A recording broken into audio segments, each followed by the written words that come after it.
Hello, my name is Emily Heinsohn and today I will be delivering a presentation for HR professionals on green HRM in the fashion industry.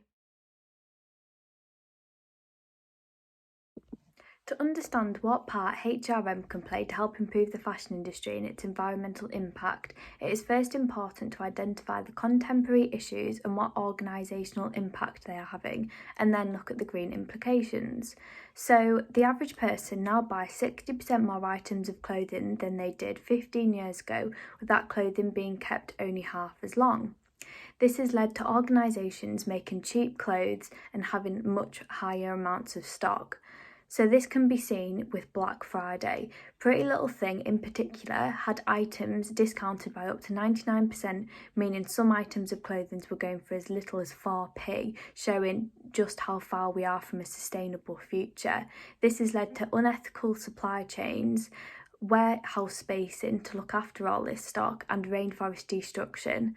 So another issue is seasonal demand. Whereas fashion companies only used to have a couple of collections, we are now seeing Zara, for example, putting 24 collections out per year, while H&M offers between 12 and 16. This has led to high amounts of waste and products have short life cycles.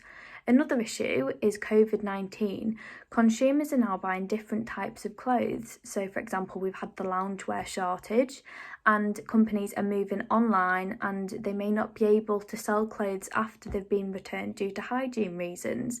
This has meant there has been high amounts of deliveries, unethical ways to meet these demands, excess amounts of stock such as dresses, which were seen on Black Friday being sold for as little as 4p from Pretty Little Thing, and the clothes are ending up in landfill.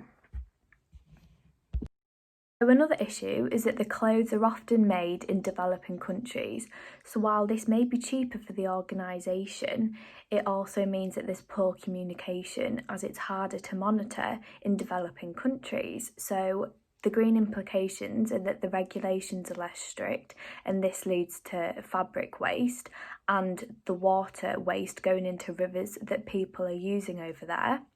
It is also the second largest consumer of water, so carrying on from the point before. So it takes about 700 gallons to produce one cotton shirt and 2,000 to produce a pair of jeans. Textile dyeing is the world's second largest polluter of water, and water left over is often then dumped into the river and streams. So how is cotton grown is also another issue. So it is used for more than 43% of all fibres in clothes, and the consumers want cheap cotton, and the organic cotton comes at a price. So the green implications that it uses high levels of pesticides and toxic chemicals and requires huge amount of land. So, what is green HRM? It is when the organisation's environmental goals and human resource goals are matched. This is called green human resource management. It refers to the contribution of the HR policies and practices towards a broader corporate environmental agenda. HRM use their employees to support sustainable practices and increase employee awareness and commitments on the issues of sustainability.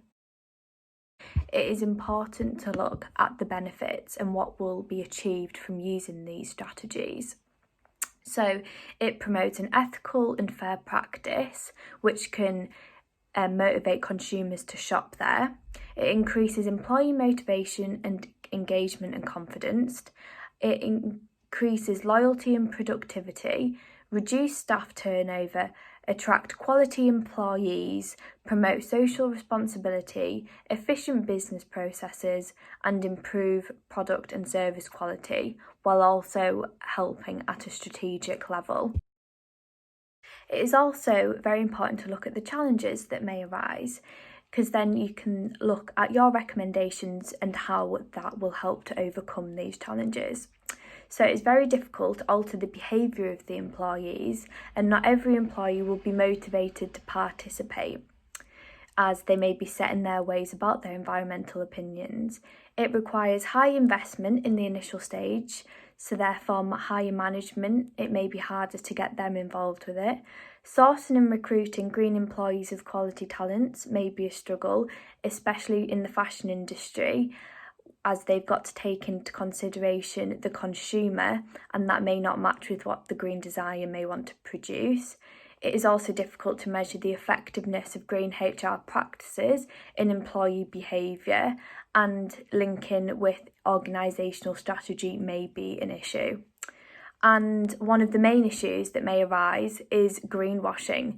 So greenwashing promotes false information and misleads consumers, something that H&M have been called out for doing with their Sustainable Conscious collection. The Norwegian Consumer Authority has said that they provided insufficient information about the sustainable nature of their collection, highlighting that HR need to be sure that their supply chain is ethical and everything that they've used can be then said to be green when promoting it in their product. So to help assist with HR can act as a change agent. Acting like a change agent can help fashion organisations adapt to new ways of working and look at the organisation in a different way, one that will help to support sustainability. Employee recruitment is one of the most critical recommendations due to its ability to alter the organisational culture. In addition, if the organisation is seen as ethical, it will also attract candidates that want to work for such a company. Employees with greater environmental awareness will be more willing to apply their environmental knowledge in the operational process, in turn improving the environmental performance in the organisation. So, for example, the Rover Group car maker in Britain makes environmental responsibilities and qualifications part of every job profile. Following on from this, recruiting green designers in the fashion industry can help tackle the way clothes are made. This can also help train other designers in the organisation how to be more sustainable. So Adam, who is a fashion designer, has pivoted away from chemicals and synthetic materials and now uses textiles woven from hemp, bamboo and even tree bark. He has worked with 55 fast fashion companies, including retailer Forever 21. Mara Hoffman designs women clothing, which includes swimwear made from pre- and post-consumer waste. Her fall 2019 collection was smaller than usual to help reduce waste.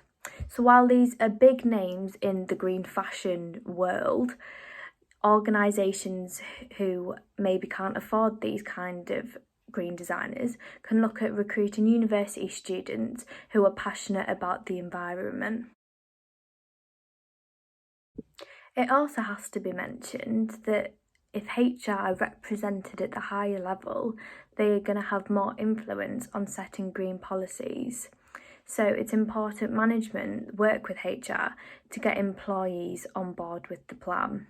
If everyone is working towards the same green goals, it will be easier to see success.